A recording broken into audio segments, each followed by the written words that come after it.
నాకు real time governance integrate అవుతుంది. అందరికీ స్టాండర్డ్స్ ఫిక్స్ చేస్తున్నాం.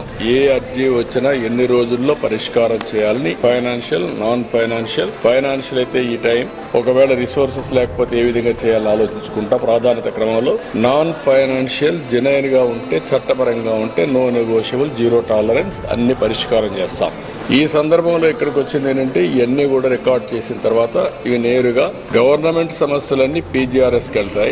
నేను ఎమ్మెల్యేగా చేయవలసిన బాధ్యతలుంటే నాకు వస్తాయి. ఏదైనా చిన్న చిన్న ఇష్యూస్, కోఆర్డినేషన్ లేకుంటే కొంత హెల్ప్ అవన్నీ ఉంటే వ్యక్తిగతంగా చేసే పనులు నాకు వస్తాయి. మూడోది, పార్టీ అధ్యక్షుడిగా రావాల్సిన పార్టీ వాళ్ళు సరిగా లేరు అవి కానీ రిపోర్ట్ చేస్తే అవన్నీ పార్టీ అధ్యక్షుడిగా మళ్ళా వస్తాయి.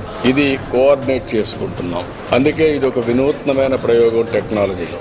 ఒక అతను ఒక అర్జీ ఇస్తే ఆ అర్జీ తీసుకున్న తర్వాత ఒక రిక్వెస్ట్ కావచ్చు, ఒక అర్జీ కావచ్చు, ఒక పిటిషన్ కావచ్చు, ఏదైనా ఒక నిర్దిష్టమైన సమయంలో ఆ సమస్య పరిష్కారం చేసి మళ్లీ అతనికి ఇన్ఫార్మ్ చేయడం. ఎవరికి ఏ సమస్య ఉన్నా చెప్పుకోవచ్చు. అసాధ్యాలు అధ్యయనం చేసుకుంటాం. చేయలేకపోతే ఎందుకు చేయలేకపోయాం కూడా చెప్తాం. చేయగలిగిన పనులు మానవతా దృక్పథంతో ఎన్ని చేయగలిగితే అన్ని సమస్యలు పరిష్కారం చేస్తాం.